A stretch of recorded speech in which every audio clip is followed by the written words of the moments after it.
I'm gonna cover 3 types of relationships that are vitally important to your success in real estate. But before that, do me a favor, let me know down in the comments, how long have you been in real estate, or are you just looking to get started? So the first one is going to be agents. Now, if you've been in real estate for any amount of time, you have probably talked to an agent that you liked, and you've probably talked to one that you really didn't.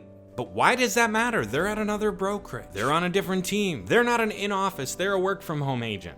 It matters. Having a good reputation, having a good relationship with other agents inside of your MLS or your community, it matters. I don't know if it's ever mattered as much as it does right now. With how competitive the market is currently, having a good relationship with the agent who's on the listing side of a transaction your buyer wants to purchase, that is powerful. If you don't believe me, try having a bad relationship with the listing agent on a house that your buyer wants to purchase. Now, sure, they could just throw out more money, but think about that. If they have to bid over what they would normally bid in order for that agent to give you the attention that your buyer deserves, all because you have a bad relationship or bad reputation, that is not providing the best service to your buyer.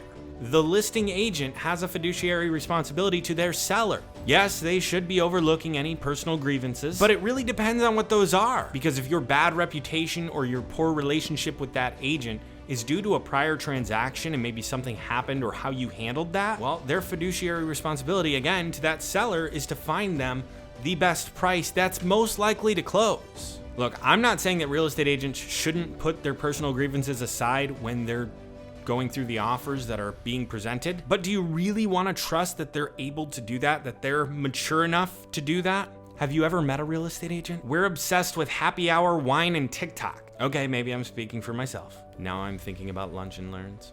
My point is, if you have a bad relationship, it could very easily affect your transactions. It could very easily affect your buyers or maybe your sellers. But if you have a great relationship, a great reputation in the market that you're working, it could just as easily work to your benefit. So let's talk about the second one that is an important relationship that you should make sure that you have, especially when you're getting started. Now, these are mentors, not dementors, but mentors, people that you can call on, people that you can ask questions to. When you're getting started in real estate, there's a lot of stuff you don't know. Thankfully, you took that wonderful licensing course that gave you all that information on how not to get sued, but realistically, you know very little.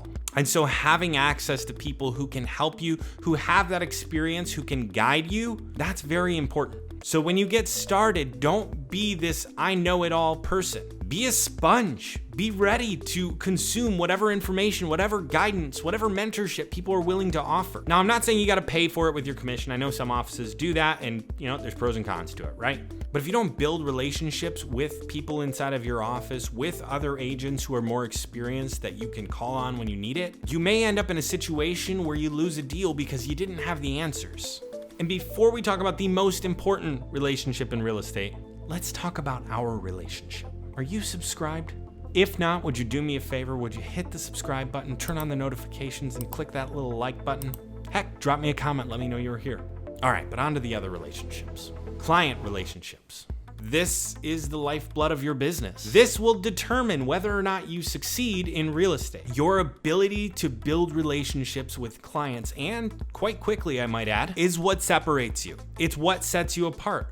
I was talking to an agent just yesterday. He had a transaction. There was a small part, I believe it was in the HVAC unit, and it was gonna cost the seller $350 to fix. And the seller was furious. They were willing to blow the whole transaction over this, which by the way, isn't as uncommon as you'd think. They felt the buyer should pay for it because the seller had just fixed it last year, even if they didn't fix it right, and that's why it needed to be fixed again. So the listing agent calls my friend, the buyer's agent, who says, we're gonna lose the deal. The whole thing's gonna fall apart. The seller wants to walk over a $350 part. Look, I'm not gonna say how much the property cost, but let's just say the commission was a little over $10,000. And this listing agent thought the world was on fire. My friend says, not a problem. Take it out of my commission at close. Saves the deal. But here's what's cooler. The buyers didn't even know that was an issue. When they found out at close, they were ecstatic with their agent. In fact, the buyer's parents called to thank the agent for being such a great agent. These sellers